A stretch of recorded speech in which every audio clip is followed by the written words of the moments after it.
What game were you just playing? Rainbow Six Siege. We don't know what it is. Yeah, is it a shooting? What is it? Is that on Game Boy or Nintendo 64? What are we talking here?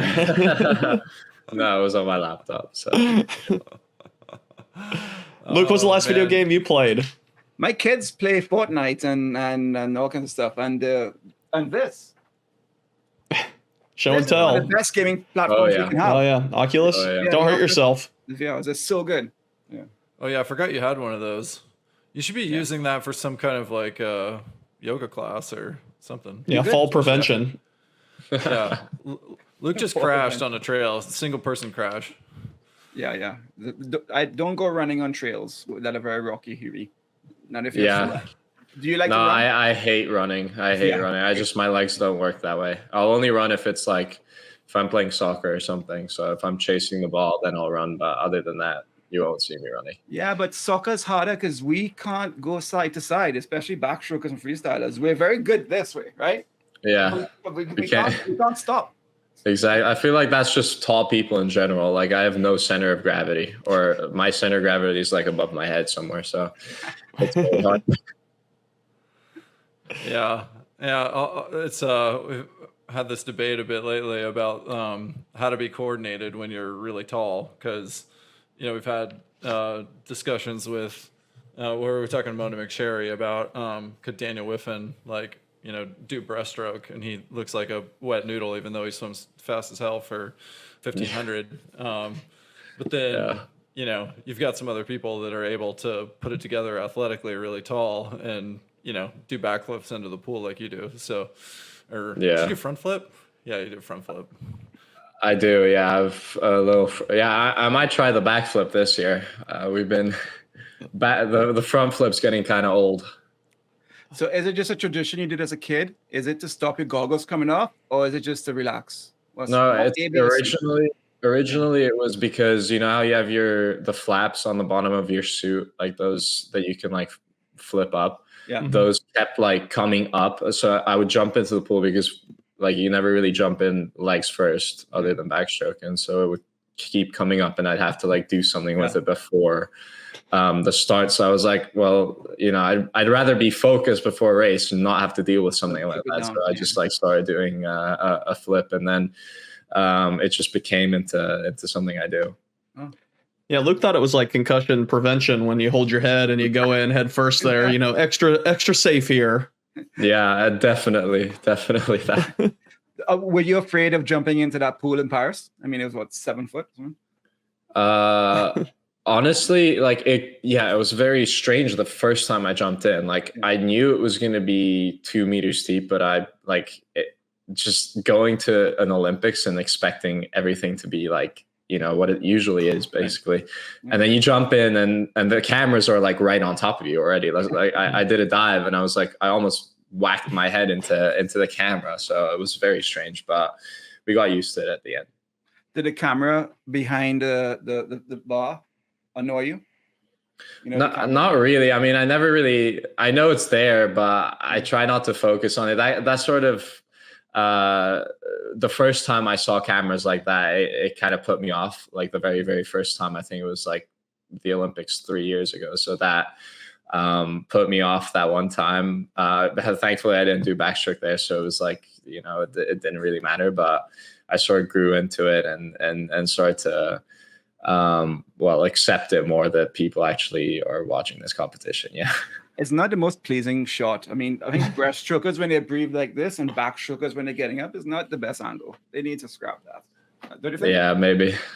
I don't know. Actually, it's the people gotta see you right before you start, I guess. So. I think you should blow it a kiss next time. That's what you should do. Maybe I might just get up and kiss it. Exactly. Hey, we had a couple of audience questions from people submitted on Instagram at SocialKickSwim. First, we have this one from Elizabeth0118. Said, if you weren't a swimmer, what would you consider doing as a career? Oh, well, that's an easy one because I was supposed to be a golfer. My parents loved golfing, and I kind of grew up on a golf course as well. But I hated the golf lessons. Like, I didn't want to swing a golf club around for like 4 hours. I thought it was boring when I was like 5 years old. So I just wanted to go out there and like drive the golf carts, and that's what I did.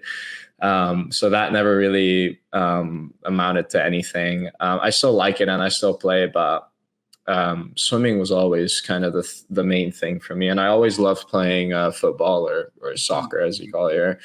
And that would have been fun to do as well. I absolutely love it. I can't really play that well because I keep skipping years to focus on swimming, and like definitely like try and not injure myself by going out and playing with some of the people here. So especially last year, like we're coming back from Worlds and going to the Olympics, I didn't even kick a ball.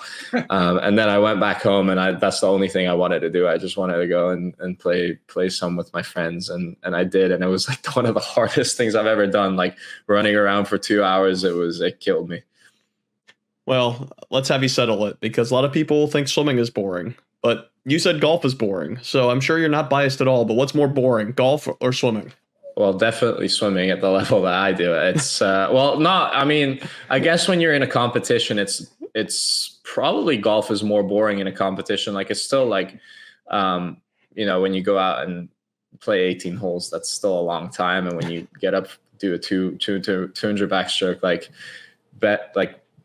worst case, you're doing it's 2 minutes long. Like, hopefully you don't want to go over 2 minutes, but Luke's going over 2 minutes. That's for sure. Way over 2 minutes. Going over 2 minutes. Jeez. Yeah, me too. Yeah, we're all we'll go above. But yeah, at least it's kind of rapid in that respect. But once you go, back and start working on it in practice, it's more of a 2-hour session where you just got to go like 7K, 8K, and just look at the bottom of the pool. It's kind of tough, but that's the sport. I'm not going to ask who's the fittest, a golfer or a swimmer, but I will discuss the soccer swimmer dilemma, because I play soccer now every Sunday afternoon. And I remember even when I was in amazing shape, and like you just said, you go play soccer and you're tanked because you're short speeds, right? You burst, and it's different to swimming. So you can be the best swimming shape of your life. You can be an Olympic champion in one of the toughest events in swimming, and you go to play soccer and it still kills you. I mean, that debate of the fittest athletes, it's hard, right? Who do you think are the fittest athletes in the world, guys? Yeah, I mean, No, I was just going to say, so I had this experience last week because I played tennis for the first time in probably 12 years.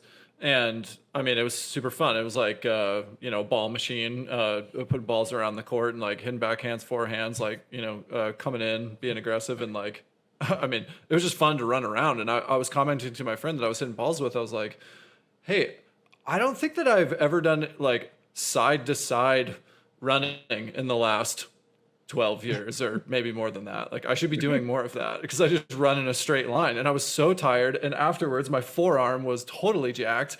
And I was like, what is this tendon or whatever that's in my forearm that never gets any sort of use, but only gets used when I'm like, trying to put topspin on a tennis ball? Like, I don't know. So every discipline has these like little things that you use that you're not normally using. But yeah, it made me think, to your point, Luke, and that question about like, shit, tennis players, like, they're pretty fit.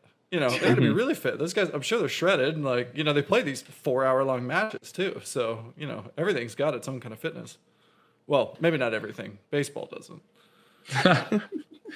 No, I definitely feel like swimmers are probably the fittest athletes in the world. Yeah. But it comes with a cost, and the cost is you can't really function on land. So you take it to such a level in the pool that it almost becomes like a detriment to your day to day and your on land experience. And that's what I feel like. Swimming 8K a day should allow me to like be able to run at least a little bit, but quite the contrary. Doesn't transfer, as I found out. Yeah. How strong are you, Hubi? How strong are you, like in this body weight? Yeah, Luke wants to know your bench press, your squat, your deadlift. Yeah, I think if you ask Bob, how many of those are you doing? if you ask Bob, like, I think he'd give you a straight answer of saying not strong at all. Yeah. That's if you have him on one time, just ask him about me and weights. He'll tell you that story. But yeah, I mean, it's sort of relative, I guess, to everybody. Like, I'm 184 pounds, I think, which is, I mean, I know kilos, which is 84. So I mean, it's, I'm 193 centimeters tall as well. So I'm like very. I mean, I guess, the body type works for backstroke. I guess it's more of a, like, I'm not really a breaststroker. If we look at that, I got to get a bit more stronger for some of those breaststroke events.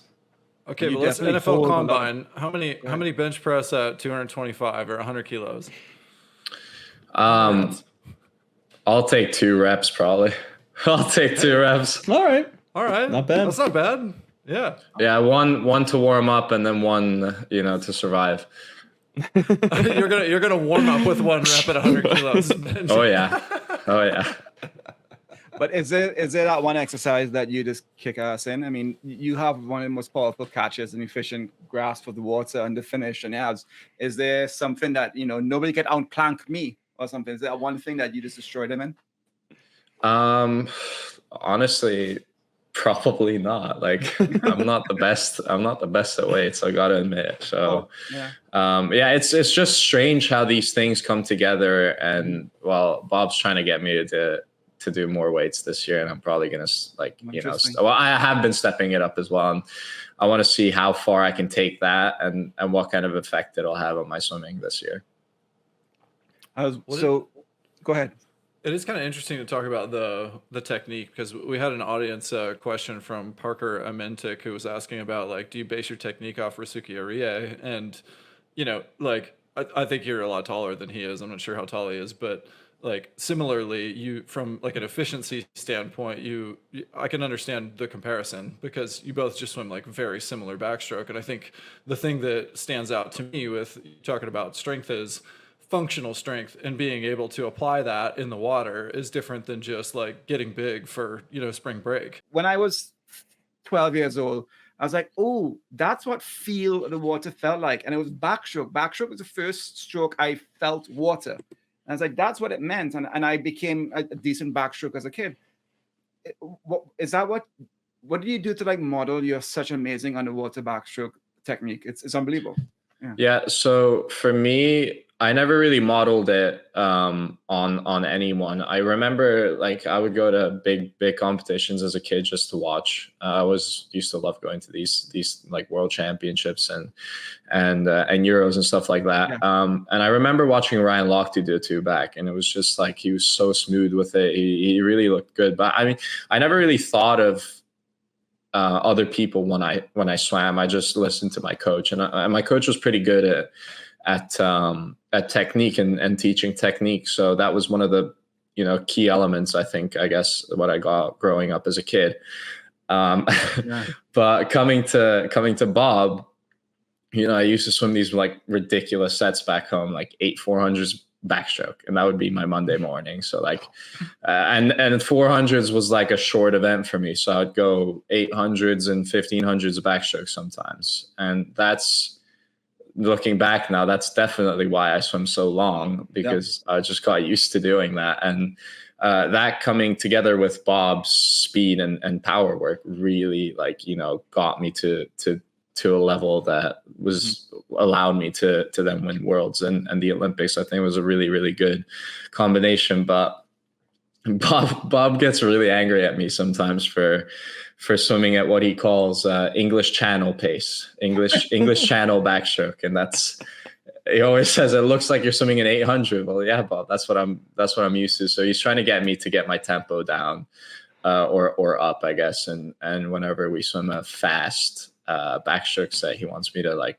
up. Well, not even a fast backstroke set, just any backstroke sets. He always talks about tempo and try and bring that as up and make it as fast as possible, because I probably look very, very slow to him doing that. I think I watched back my videos from the Olympics. Like my first swim, my prelim swim was ridiculously slow. Or I mean, it wasn't like slow because it was still a 56, or 57 maybe. I don't even remember 57.0, I think, but yeah, it just looked like ridiculous the first 100, and that's what he calls English Channel pace, and sometimes I go to English Channel +1 pace even. You're going 28 strokes per 50 for your first 150 meters. That's not much. Okay. Yeah, it's very efficient, I guess. So it's very energy efficient, and that's what I'm used to. So like if I'd go with more strokes, I guess I wouldn't be able to put as much power as I do currently. That's what we're trying to work on with Bob, to get the right mix with that.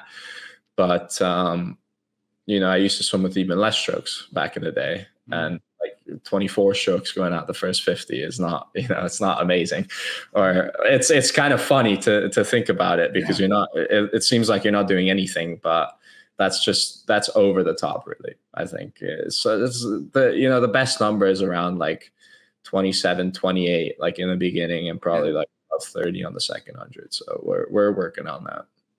All right, two things. First, we'll have to get your 1500 PB and backstroke here. And second, are you the only athlete that says, "Oh, I'm going to Bob for some speed and power"? Usually it's the opposite. Everyone's looking for more endurance. So I guess, what are some things he's having you do? It could be drills or, just technical elements to think of to improve that speed and power. Yeah, it's weird to say it, right? Yeah. Bob Bowman, the sprint coach, I guess. There you go. What I was doing back at home, but it really felt like that. So it really felt like I was coming off, wow, like a distance work, because that's what everybody does in Hungary. It's like open water training. And I went from open water training to basically the training I needed. And yeah, my PB in the 1500 back, probably like somewhere under 16 minutes, which is like crazy. Like I could swim a pretty good 1500 back. I'll go a pretty good 1500 back. And it was always like at the end of practice as well. And sometimes I just like, I did not want to be there, but I still had to do it. And like 800 back, I'll probably go under 9 minutes. So it's like, I don't know. Yeah, that definitely added to my stroke. I'll tell you that much. It was never really 50s, but the thing is, like, I could go those crazy times on long distance backstrokes, and then there was never a 400 backstroke in the competition. Like I would, if they had a 400 back, I'd probably have been a world champion before I went to Bob, but sadly they don't. Or maybe an 800, like that would have been even better. But before I came to Bob, like my best 50 time in practice was like 28 or 27, like best case 27, and like best case, like during a fast set or lactates, I go like maybe 58 on 100 backstroke. Here, if I don't hold 55s, Bob kills me. Like, it changed very dramatically and very fast. I improved a lot on like the shorter distances, which is really, what I need for a competition, what I need for a two back. So that was helpful to have that. And yeah, Bob seemed like, a sprint coach to me when I came to him the first time. All right, so I'm going to take it to Paris. I'm just going to talk about that one race that you know what I'm talking about. I want you to tell us something that we don't know about that 200 backstroke. And so for the audience, I'm just going to recap a couple of things that we all know. You win Hungary's first gold medal of the games in any sport. You behind at the 150. Christo is having lights out swim, lights out, unbelievable. You kick out to 13, 14 meters on every wall, deep. You have a decent start. You stroke rate goes to 33 in your last 50, and you charge past him and you win gold. And you touch your wall and you thank the skies, and you give gratitude to out there. So give us a story. Tell us something we didn't know. Could you have gone faster? Were you hurting? What's going on? Hey everybody, quick pause to say thank you for watching and listening to Social Kick. If you like this episode, give it a like. And if you like what we're all about, consider giving us a follow or subscribe on YouTube, Instagram, TikTok, @SocialKickSwim. You know what to do. Thanks so much for hanging out with us, and we'll keep telling all the stories about swimming. Cheers. Yeah, well, I definitely could have gone fast. Like you could always go faster, but it's the Olympics. Like it's the Olympic final. You're not trying to swim a good time. You're trying to win it. And that race, I did everything in that race to win it and make sure that I had the most chance of winning it. So I set that up, and Bob knows this too. Like we didn't talk about it, but he knows why I did what I did. He would have obviously wanted me out faster, but it's too, I don't want to say risk. It's not too big of a risk to take because like you're at the Olympics, you got to take risks kind of, but it was, probably not the best tactic to have gone out and then maybe be catchable at the end, or like have that, vulnerability going into the wall. And I wanted to be the one that finishes hard. But leading up to the race, for the whole year, I was like, that's the only thing I was dreaming about. And I was going to sleep with it. I was waking up with it, I had countless dreams about how it would go down, what it would be like, and how I would swim it. That's how I'd go to bed. Like I would visualize my race basically and know what I would have to do on each 50. And I was thinking it was very close to that. Obviously, I think the pool was a bit slow, so the time would have been faster than last year. That's what I was thinking, because I knew if I did something like that, I would have the best chance of winning. And on the day, I get really like, I'm not nervous because I know like I have more confidence now than I used to, but you still get a little bit of the nerves. Obviously it's the Olympics. So I had like a light lunch. I don't want to overdo that either. And I was talking to Chase during that day because obviously he had done it already. So he's an Olympic champion for Tokyo. Yeah. And he knows how to do it. And I asked him, what should I do in the call room? Because that was my first individual final at the Olympics ever, and still is. That's still my only final. And so I just asked him, what should I do in there? How should I act? What should I do? And he just told me, just focus on your race. And it's nothing like it's nothing different than any of the other 200 backstrokes you've done before in your life. Like that's how you have to think about it. You don't have to think that it's the Olympics and put extra pressure on yourself, because you've done this a million times. You're ready for it, and just go out there and have fun and do what you know to do. And so when I walked out, I did not even look at the Olympic ring. So I went straight to my lane and really like made sure I wasn't looking at the Olympic rings, looking at the fans, looking at the audience, just focusing on my lane, and internally, knowing what I needed to do there and getting ready for it mentally. And so once I hit the water, I knew exactly what to do. And from there it was just, autopilot. And I'd done it so many times in my head that it was just, natural to me. And once I hit the wall, the pressure that came off me was just unreal. Like the feeling, I don't think I'll ever have that feeling again, because my goal was to win one, or my goal was to become an Olympic champion. And in that moment I did it. And that was like basically my life goal. And that feeling was just incredible. I really can't describe it. And kudos, man. You lifted all of us, because we had met you prior to that, and it was great to see you achieve that. You remind me of Mark Tewksbury. He won the gold medal in 100 backstroke in Barcelona in 1992. And a year before, he went to the pool and he went to the lane, and he stood there and he visualized his entire 100 backstroke, and he saw himself winning. And when he actually swam it, it played out exactly as he had visualized it. And did the same thing happen to you? Was it like better than you imagined? There's anything different that you imagined? I mean, you couldn't have imagined Christo to be never would have imagined that. I mean, that was crazy. And obviously I didn't see him. So that's what's crazy about it. Like on backstroke, you really can't see anyone, but maybe it was better that I didn't see him, because I would have tried. Well, obviously I didn't want to, and probably shouldn't have, but maybe I would have tried to change a little bit something in my tactics or something or other. But this was just the way it had to be. it's not better or worse than I expected, because I just expected to win, and the fact that I won is it's just as expected. I knew it was going to be really hard, and after I did it, I came out of the pool. I was like, this was the hardest thing I've ever done in my entire life. It was so much different to watching it and, you know, seeing a Hungarian win, or whoever you're cheering for win, because that just makes you happy. And doing it yourself, it's so different, because you've actually got the pressure on yourself and it's not on someone else. So it's a very different feeling. But I think, you know, that was the only time I'm ever going to feel that in my entire life. So it's just a very, you know, it was a special moment. Yeah, like you said, the time. Anything that surprised you? Well, yeah, watching back, obviously Christou surprised me, and then before it, Ryan Murphy and Czech not making the final surprised me a lot. That was, you know, nobody from the last Olympics was in that 200 meter backstroke final, which was another crazy statistic. Yeah. So, but that's the Olympics, you know, things like that happen, and you got to be ready for anything. And we've seen that countless times. You know, someone goes off on the side lane and they somehow win it.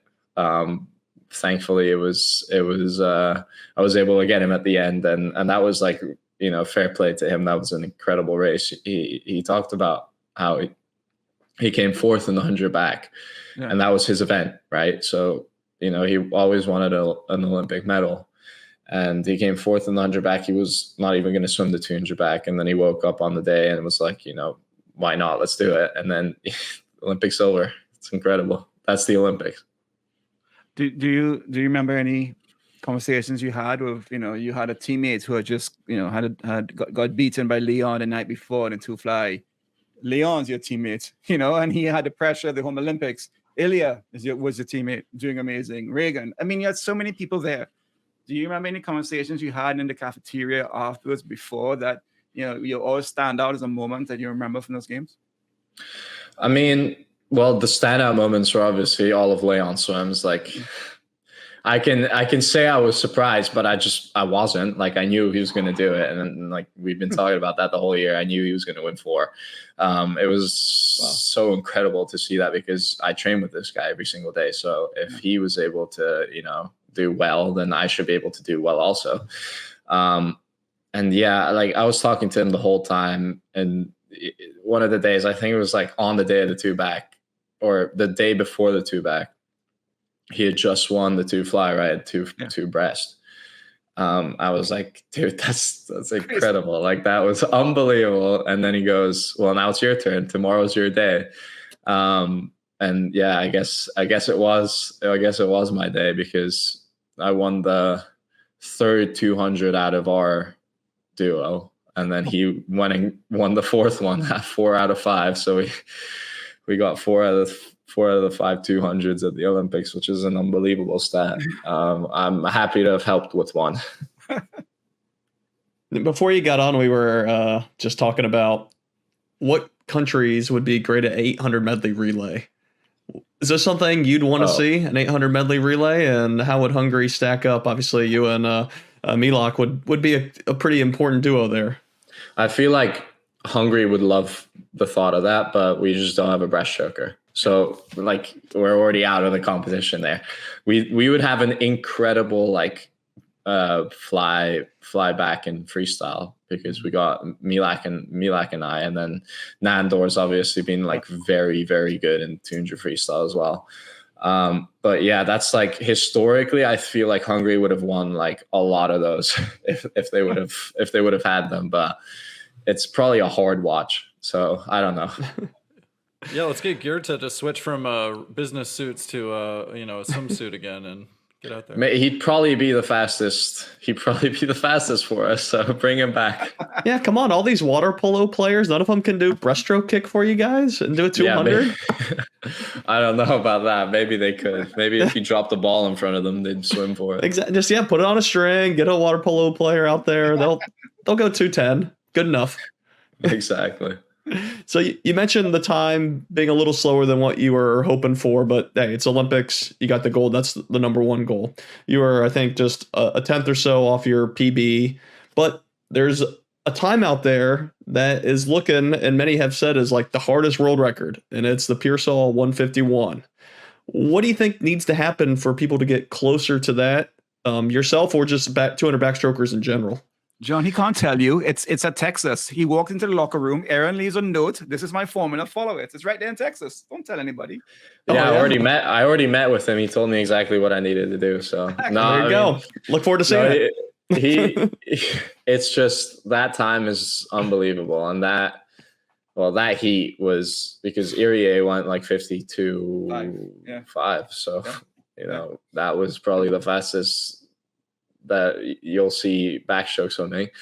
Hopefully it gets faster in the next couple of years. I think that you just have to find the right, because they swam it with the suit, obviously. So you have to find the right pace going out on the first 100 that you're not completely and utterly fatigued coming home, because you have to come home very hard. So I feel like maybe if you started off like half a second slower than the world record pace, like at 100 meters, or maybe a second, like you have to be under a second, but give yourself like half a second there. And then you have to like really push that third 50 and fight for your life on the last 50. So if you could somehow get to a level where you're cruising a 50, what was it, like 55.5, I think is the split.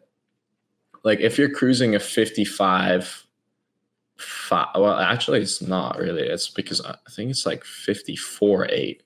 So if you're cruising if you're cruising a 55.0, you got a chance, but you got to be cruising a 55.0. And that's the level you kind of have to get to. And I feel like underwaters might be a key part of that. So, we'll see. We'll see how close I can get to that. Obviously, I want to try and like start getting down there. Bob's been talking about it, and being in Texas now, I kind of have to carry on a tradition. So we'll see how close I can get. We had Tom Dean on, and Tom Dean was like, "Listen, to do that 142 2-3, you got to be going out comfortably at 49. Yeah, so he has to get used to that, going out comfortably. And Thorpe famously said the 2-3 is being swum differently. You got to swim it. You got to attack it more." Sergio Lopez says a two breaths.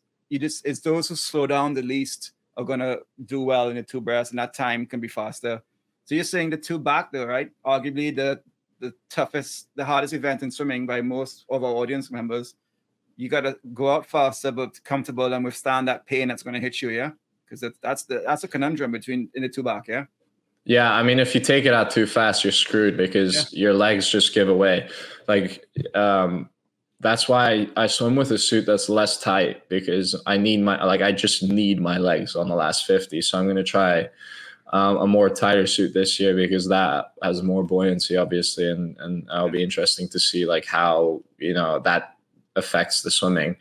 But you like, if you don't have your legs on the last 50, you have no chance, because they're going to run you down. And that's the thing. Like if you can cruise the first 100, then you're in a good spot. Like you have to get over that third 50 with a 20, what is it, like 124 or something. Yeah. It's tough. It's really tough. You can, but you come back to the same point. You can count the numbers and stuff like that, but it's just going to take a good swim. And people have had incredible swims before, like just like that one. So if the right circumstances come together, and obviously I try and train for that, then I can get possibly like another second or two off my time. Well, we'll see. We'll see.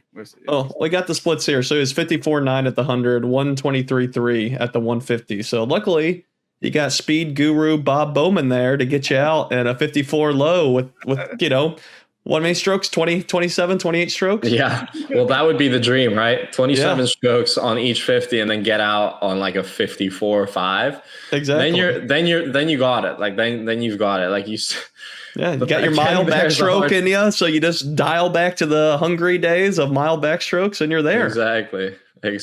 No, but I think that it's a very, very, it's definitely the hardest world record in my opinion. Obviously, I'm a bit biased because I'm a backstroker, but I mean, that I've got a lot of respect for Aaron for doing that, because that is incredible. Like, that is an incredible swim. Yeah, Hubi, you're world champion, you're Olympic champion. Tell us something you do really well, and tell us something you need to do better. And how much do you focus on either in practice? Yeah, I mean, the easy one is I have to do better in weights. That's a very easy one, and I think that I could do that, and that could be a good next step for me to try and improve. What I do really well, I think, is like I'm very professional when it comes to being able to, you know, put my all into practice. Sometimes, you know, well, I'll always put my all into practice, but sometimes, like, I'm too tired and you know, it's not going to be as good as other days. And swimming Bob's practices really take a toll on you sometimes. But I always think that, you know, I'm here for a reason. I'm here to do a job once I get to practice, and I just try and, like, do everything I possibly can in that, you know, hour and a half or 2 hours or whatever it is to become a better swimmer, because that's what it's all about. Like, when you start to sort of relax and sit back and decide that, you know, I'm not going to go for it today, or I'm not going to go hard, or I'm not going to try. That's when you start to see people stagnate or start to, like, stay or even, like, drop back in their time. Mm-hmm. So it's very dangerous, because, you know, the sport is very hard. So there are days when you want to stop, there are days when you don't want to go down, and there are days where you just literally, like, can't get out of bed, but you still have to, because it's so competitive, and the only way you're going to get to the top is by beating everybody else on that Monday morning. Talking about which, you know, we had Carson on recently, and he was so enjoying training with you and the change. Carson would not lose practice, and he's starting to lose some sets in practice, right? And he loves that, and he's encouraging. He says he's in the perfect place. He couldn't be in a better place, especially with Leon coming and Bob and where he's at. He's so happy, and you know, a number of Texas swimmers saying this. You know, David Johnson said it too. How has it been for you? You have new teammates to train with. You have a new environment. But it's a whole new city now. It's different. Do you like the change? Is this change motivating to you? How's it been in practice? Yeah, I love the change. It's been very different in practice, even though I'm with the same coach. So the trainings have been the same, but I'm used to, you know, having Leon and maybe Luca go crazy on a freestyle set, on a threshold freestyle set, and, like, we just had a threshold today, and so many of them are great at freestyle. Like, you got Rex and Carson just absolutely killing it on these freestyle sets. And I literally cannot keep up with them. So like, I just can't. And Carson obviously is an incredible swimmer, and to have him, I'd say he's obviously not quite Leon in practice, but he's, like, very close to it. And he's going to be very, very good, I think, with Bob, because he's getting a taste of something now that he hasn't really had, I don't think, ever. And, you know, come in a year's time, maybe we'll see him drop a lot like Leon has. So it's very interesting to see these transitions play out. And, you know, I've been loving it, because there's a lot more people to race now. And it's very tough, though, because I'm absolutely horrible at pole. Like, I'm embarrassingly bad at pole, because I never pulled back at home. And I'm just getting dusted by these guys on every single pole set. And, like, I couldn't make the intervals today, because Bob has to make the intervals faster now that these guys are, like, really, really fast, so that they have an actual, like, hard practice, and I'm just there struggling in the back. So it's very different to what ASU was, because there's, like, a lot more depth, I feel like, in the squad. And it just makes for a lot of, you know, hard and very fast practices. Don't worry. Yeah, I think Carson too. Oh yeah, you can relate to that, B? No, dude, so bad, so slow. Go ahead, John. So I think Carson labeled you the Bob Whisperer, because you can interpret these sets or kind of what's coming and all that. So with him saying that, I guess, how do you feel like your role is with this team? Obviously, you're Olympic champion. You have a little more familiarity with the coach than some of the other summers, but like Luke said, whole new environment coming in there. So I guess how would you say your role is in the team at Texas? Yeah, my role probably was like the Bob whisperer of some sort in the beginning. Like, I feel like I definitely made the transition easier for them because I was able to tell them, you know, what to expect on each and every set and like how a week would look and what what Bob wants us to do on a certain set. I'll communicate to them like more easily than I guess Bob would, because sometimes Bob, you know, doesn't tell them exactly what they need to do, and then he just expects them to do it because he's been doing it for years. So I feel like that's what he was talking about, and obviously I've been doing a lot of that. So I just tell them, you know, what to do on each set, and they find it, I guess, more easy to understand that way. But now they've kind of gotten the hang of it, so it's good to see them sort of start cementing themselves in the program, as Bob calls it, and it makes for a lot of fast swimming. And my role, I guess, is to keep them going, and well, keep myself going at this stage, because you know I'm getting beat in a lot of these freestyle sets, so I need to like step that up for sure. Give us an example of an interpretation you did. Of Bob, or telling them what to expect with Bob? What to expect from Bob, yeah. Yeah, so, well, the best example, or maybe not the best example, but this morning we had a ridiculous underwater set, which is not really ridiculous for me, but it was ridiculous for the guys because they haven't done it yet. So it's like fins, and we're just like going very, very hard on the water.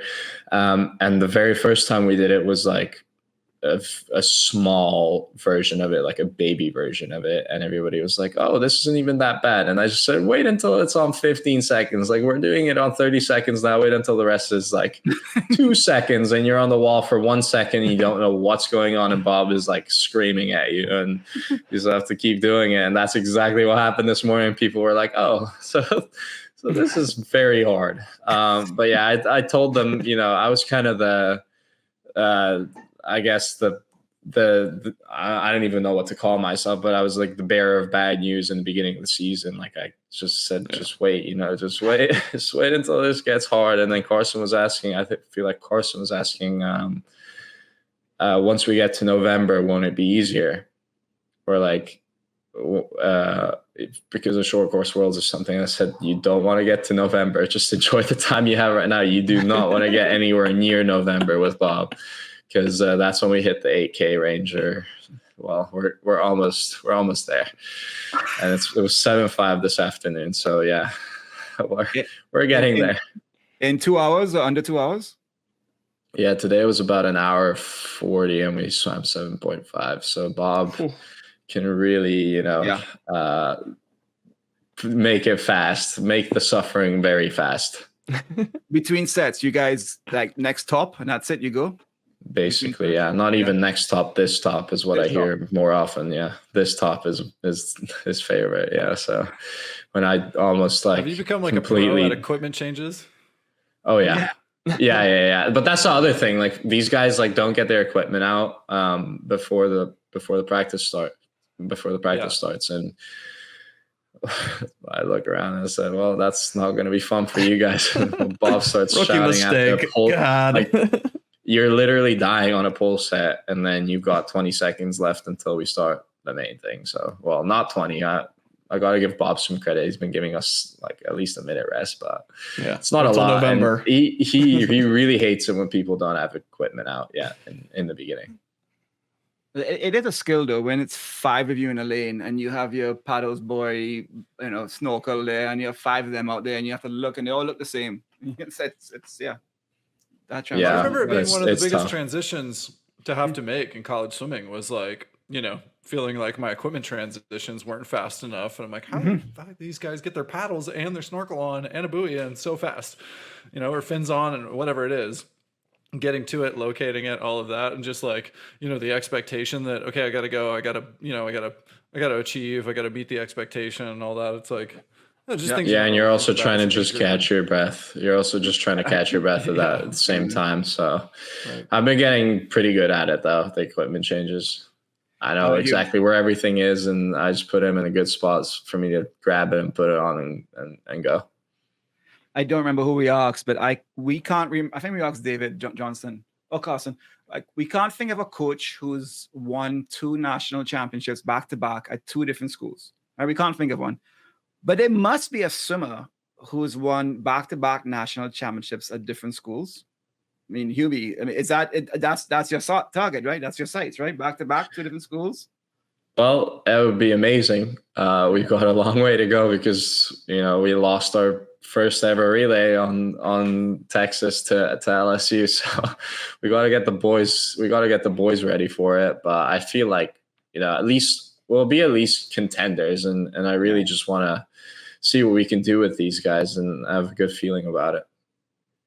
Speaking of the LSU dual meet, I guess there was a fan cannonball competition. Can you tell us if you got to see that at all? And I have no clue about that. I feel like I might have seen something happening in the diving well, but I wasn't sure what it was.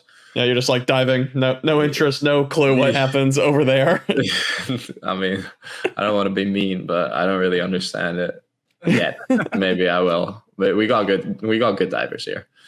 But wait, if you got to do a trick in the pool, or if you're going to like mess around on the diving boards or off the platforms, what's your signature move? Is it your dive in with the head down and? Yeah, if I'm jumping off like the 5 meter, I'll do a single flip. I was not allowed to do that last year for obvious reasons.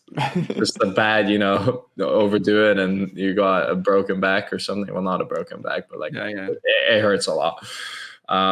So I love jumping off the diving well, though. I don't jump off the 10 because I'm too heavy for that now, but I used to back in the day. Man, so Hubi, what's your plan? Off the 5 is ballsy. Yeah. I was going to ask, what's your plans for the next 4 months? Are you heading to Budapest in December? Yeah, heading to Budapest. That's going to be, amazing. One of my goals this year. Obviously, I was thinking about it even before the Olympics. Obviously, the Olympics were the big thing, but this is the next big thing. Home crowd for me means everything. So I have not really done that well and for home crowds. I have a 6th place in the World Championships and a 6th place in the European Championships, which I mean, I guess it wasn't really home crowd because it's COVID, but.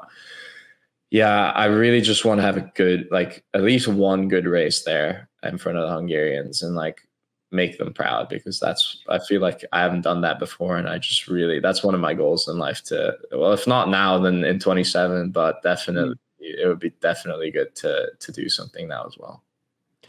Yeah, when I was at doing arena and was that 2017, it was the loudest I've heard swim fans. The Budapest crowd really packed it. Are the fans going to be as loud as the French fans at World Champs this year? I feel like the Hungarians are really loud because they love sports. So they will, if we get the right fans in there, they're going to make it very, very loud. Obviously, 2017 was unbelievable. That was just incredible. I was there, obviously, and watching and cheering for everyone. Not quite swimming yet, but that was an experience of a lifetime, honestly. And they're going to try and make it the same in 27. And I'm really looking forward to that. Yeah. What were you 15 then? Yeah, I was 14. 14, yeah. Yeah. No, it's awesome to be able to see that sort of environment really young. I mean, I remember even just going to watch NCAAs live when I was in high school, and that was just such a cool thing to see that, but it would be nothing like what I've heard of the Hungarian. Oh yeah. I mean, that was definitely the best swimming competition ever organized, by far. Mm-hmm. Wow. I'm curious about the funding for the home team, because we keep talking to athletes from different countries who's some of their nations are only partially funding, fielding a team for short course worlds. So hopefully it ends up being a really good meet. I assume the Hungarian Federation is all in on, funding a full size team. Do you even know anything about team size limits? Yeah. Obviously, yeah. I mean, we don't. Olympic champion. Yeah. Well, for us, it doesn't really, it makes no difference because, you can basically wake up in your own bed. and walk over to the pool if you live in Budapest. So it's like you're there, you don't have to pay for travel and stuff like that. Obviously, I think they're gonna get hotels. So we're gonna have a full team for sure. I've heard the captain speak about that. Like we're gonna put as many people out there as possible.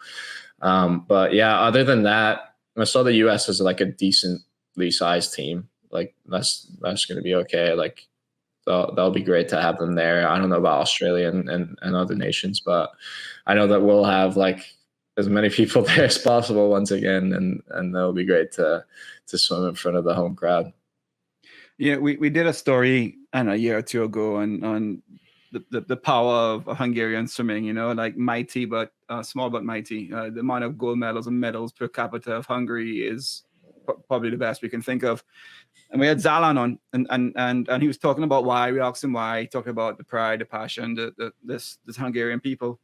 But we've had since then a number of other smaller swimming federations like South Africa or Netherlands and stuff, and their athletes, and have had ways to improve how the governance of the swimming is in their countries. You know, there are ways that wish they could be improved.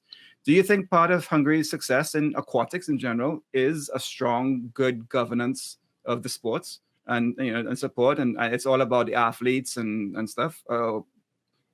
Yeah, definitely. I feel like the Hungarian Swimming Federation has done an amazing job for years. Like it's historically we're very, very good, and we've always been there. We've always been very, very good at the IMs,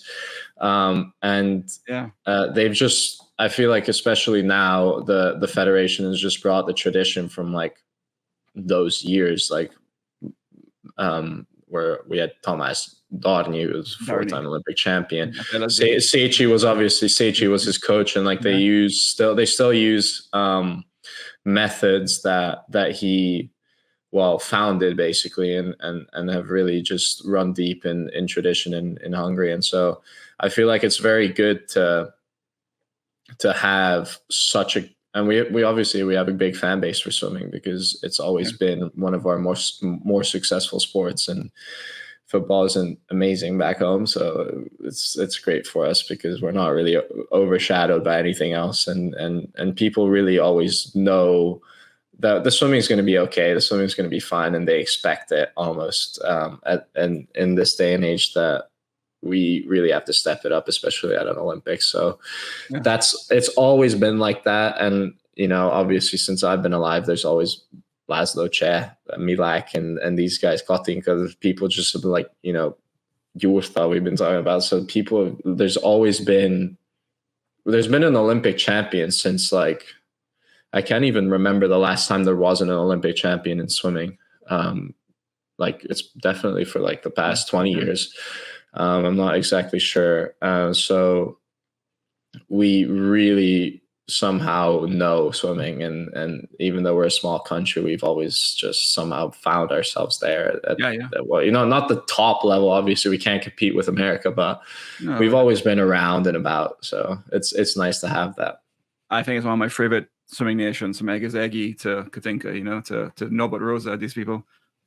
There's too many to even count. Yeah. There's a guy in the 1950s, Albert Hajos, I think, is amazing. And but you personally, I remember Flo Manadou before Paris says he's really glad that Leon was at ASU just to get away, just to focus on his training and not be around the French. It was probably a really good thing for him to be there. How about you? I mean, I'm sure you love being home and sleeping in your bed and being around your people, but has it also been good to be a little bit away from Hungary for a change? Yeah, definitely. Like I thought I was going to get very homesick, and to be honest, I wasn't really for the past 2 years. So I think we're good now, but obviously I love being home, and I haven't been home for a long time because Bob likes it when people get back into work straight away. And I think I've spent about a total of 14 to 20 days in Hungary over the past 2 years. Whoa. Or a year and a half, which is tough, obviously, but having a goal like a goal that I've had, and obviously more goals now that I've set for myself, you just sort of accept it, and you just sort of know that you're here for a reason, and you made this choice for a reason, and for a good reason, because everything that I've done so far has really been amazing, and I couldn't have done it without coming out to America, and I just love it here. So I love the US, and obviously I studied in an American international school at home, so I kind of knew the culture before I came out here. And I've really it definitely does feel like a second home, even though I've just, transferred from ASU to Austin. I feel like Austin's an amazing city and I love it. But yeah, it definitely, not even looking at the training, obviously the training made all the difference, but having a little bit of an away time from the madness, because there's always madness in a country before an Olympics. And just to sort of stay away from that, sort of stay away from the media storm. Obviously there was some doubt and there were some questions floating around about Milak, and, just to not be there, because I used to train with him. So not be there, not be the one that answering the questions was also helpful, and just to focus on my thing. They try to, make it seem like the winning a world championships is obviously a huge thing, but I knew internally that it's the Olympics that I'm waiting for, and I didn't want to be this sort of person who's talks a lot, and I just wanted to do the mission and just do what I've come here to do, basically, and thankfully I succeeded. Amazing. And you're a fantastic ambassador for our sports and what you do. I have a question though. How has the financial support, talk us through your financial support, NIL ability versus being international students, Olympic champ, you have a suit sponsor now, thank God, what's your financial support while you still train and race NCAA? Yeah. Well, it's not been amazing, because I feel like if you're in Hungary, you just don't get the same amount of not recognition, but not the same sort of hype around you as a France would. With Leon right now, we saw how big he became. So there wasn't really a question about me continuing swimming the NCAA, because it's not like I've made too much money to not be able to swim. I haven't really even gone close to what others have. So, it was more of it was an easy decision, and then we'll see what happens in the next year or so. But I feel like this year obviously was key for me to stay in here and really just get one more good year out of it, because last year wasn't the best NCAAs for me, even though I swam a lot better than my first NCAAs. Yeah. I feel like I've got a lot left in that, and especially after my Pac-12s, I know that I can be faster and I should be faster. And that's what we're going to try and work on with Bob this year, to get the timing right and just have a really, really good championship. Hey, I got to know, after those guys went to Champions Park and took their shirt off, did you think about going and doing the same thing? Well, I went, so I missed my opportunity to take the shirt off. It looked it looked really good to do what they did. Well, in front of the whole crowd, obviously it's a completely different thing, but to do the clapping, because they all do that, soccer fans always do that during a game, do that, and having MP there as well was crazy for them. Must have been an incredible experience to have that. So yeah, I missed it, and I still had my own thing though. With at least I was there with Milak, and we kind of hung out that week after the Olympics, and sort of had a nice thing going on. It was really, really good to stay there for the entirety of the Olympics, I guess, and just be done with swimming and sort of enjoy the Olympics, because we didn't get to do that in Tokyo. Yeah, maybe a home short course worlds is your chance to. I might try that now. Let's get it going. I might try that. I definitely might try that now. All right, Hubi, we got some rapid fire questions to finish up with. Perfect. So now that you're an Olympic gold medalist, Olympic gold or world record?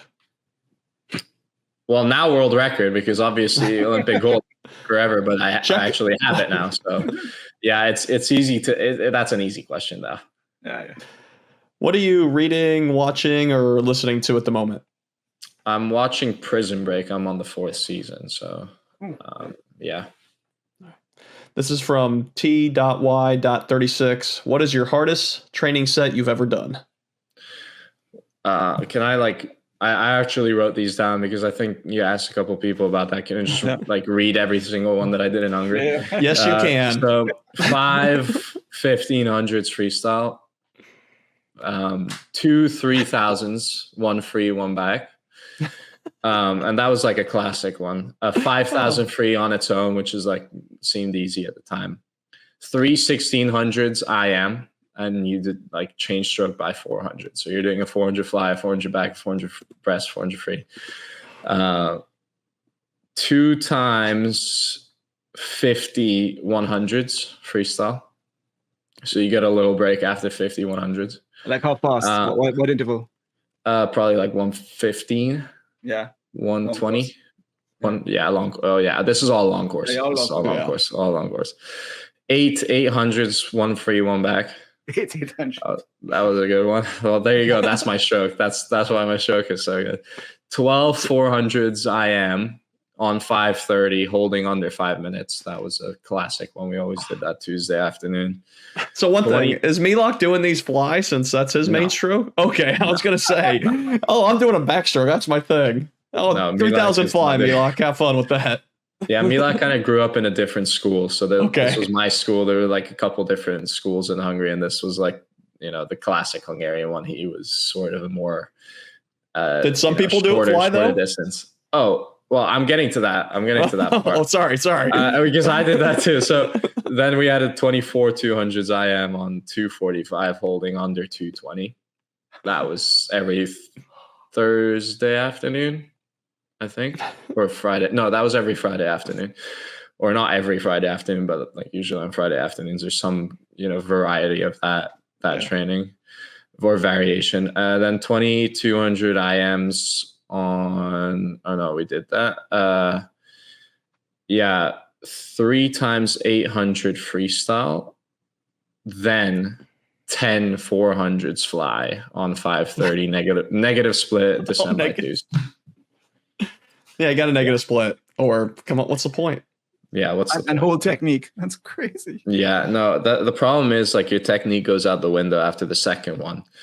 And so you're sort of just like flopping in the water, and you're still trying to like hold a decent time. So I just got really good at holding times that, they weren't really relevant to race pace, but they were just like great. Like I got a great aerobic capacity out of that. So and no injuries?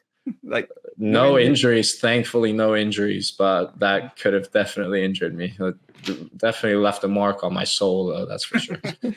Well, sorry all you swimmers, because a lot of coaches listen to this, so now they'd have a whole bag of tricks coming up. Horrible swims. Yeah, I've told Bob these, so hopefully Bob doesn't use them either. Well, speaking of Bob, what was one of the worst sets you did in prep for Paris? Because a lot of those ones seem more like when you were in Hungary, right? Yeah, these were all from Hungary. So these were, they're mentally harder, but Bob's sets are, I guess, harder physically, which is what you want. Like you're swimming, a quarter or 16th basically of what you were doing then, but you're still dying. The hardest one though with Bob before Paris, there were definitely some like really hard thresholds that I just can't remember because I try to like move past them and put them out of my mind. But if I could do one, I think we had 2200s freestyle on a Saturday morning, and it was like October or something. I don't think we suited up for it, but it was 2200s, and we had to descend after like a certain amount. I don't even remember, but it was very, very hard. And then obviously like the hardest backstroke set was probably something like it's probably the 150s, because we usually do the 150s on Tuesdays, and Leon beat me on those, and it was like really hard. We did that at OTC, and I think we had 6 150s backstroke, and then we went straight into a breaststroke set. And he just like expects you to hold like under 140 on those, and I think we like got that to like somewhere around 130. But I don't know. These are definitely not the hardest ones. I just like can't remember right now. You blocked him out. We get it. Everyone's done that. So you mentioned Leon there. What's something that you beat him in practice consistently? Well, 50s backstroke. That's probably the only thing I can beat him consistently in. Maybe hundreds too, but he's been getting pretty close on those. But yeah, I'll beat him most of the time on backstrokes, and then sometimes he kind of sneaks in there, and he's like very, very close to me, like a roundabout, and then we turn and do breaststroke afterwards, and he just like obliterates me. So I need to get better on those breaststrokes to kind of like give him a scare a little bit. This is from our swim historian, Luke Paddington. Who's the greatest Hungarian swimmer of all time? Male or female? Like if we have to go male, it's definitely Tamás Darnyi. If we have to go female, it's obviously Egészegi. There you go. There we go. You can't. All right. This is from audience member Chris Mihailov 1. How do you like your eggs?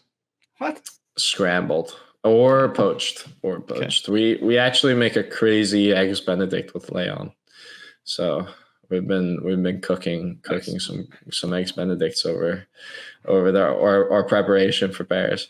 Nice. Gotta poach those eggs perfectly. That's always a key element there. From Dora Zenti, do you have a girlfriend? No. No time for that. Well, actually, yeah, zero. You can't. I had this conversation with someone about this. Like, you can't really like get ready for the Olympics and then also like have to deal with sort of that thing. So yeah. All right, from Enrique Jr. 88, your favorite quote and why? I don't know actually. I'll have to, like, this is a funny one. I'll have to go with this one. My coach back in Hungary always used to say this: if it hurts, hurt it back. That's what you got to do in practice. So if it hurts, hurt it back. Then, like if you're really like struggling, just hurt it back, whatever that means. But, it kind of worked for a while. So I like it's the Hungarians come up with like these really strange quotes all the time. It's really funny, but they just keep telling you. They like shove it down your throat. You just got to accept it. So. What's one thing you're going to miss or you already do miss from Arizona? And what's something that you're most excited about for Austin? Well, it was great to be able to swim outside every day. Obviously it got like very hard to do so in December and like when it got really cold, but it was nice to not have the option of choosing between indoor and outdoor, because now that I have the indoor pool and the outdoor pool, like every time you go either inside or outside, you're like, why can't I go outside this time? Or why can't I go inside this time? So it was like, I really hate swimming outdoors in the morning, and Bob loves it. So we just struggle in the cold water. And then in the afternoon, I was waiting to swim outside because it's great weather outside in the afternoons, and we stayed inside. So I think that's sometime. But yeah, it was. I love the weather there. Obviously, got really, really hot in the summers, but I just like it got so nice around October. That was just an amazing place to be. And my friends, obviously, like I still have a lot of friends from back there, and it was tough leaving them and tough being away from them, but everything comes with a cost. Yeah. And last one we have, what are you dressing up for Halloween? I don't know yet. I've not really been too creative the past few years. So I should probably do something creative this year. Nothing to do with swimming, so stay away from that. But definitely something good, something funny. I like it. Is Halloween something you celebrate in Hungary? No. So it's like completely, well, I did because I went to the American International School. So we just had like trunk or treat or whatever. Yeah. In the beginning, you just parked your cars and then went around like the parking lot asking for candy. That was my closest experience with Halloween. And I would have loved to be able to have done Halloween in Hungary, but they're just, they're not. They don't do that. Nah, they'll be confused. They'll be what's going on. Yeah, they're very confused. Who's that crazy person? All right, Hubi. Well, that's all we have for you, man. Thanks for joining us on this episode. We're excited to see you do the overhead clap walkout at World Champs and flex it down at the award ceremony and everything, and keep tearing it up at Texas. Yeah, or hook 'em horns, right? Yeah. All right. Thanks a lot, guys. All right, that's this episode of Social Kick. Thanks, everyone. Thanks for hanging out with us. If you're enjoying Social Kick, tell your friends about it, and be sure to tell us what you liked by leaving a comment, and subscribe wherever you get your podcasts. Follow us on Instagram. Please subscribe to our YouTube channel, The Social Kick, and you can find all of our content on our website at thesocialkick.com.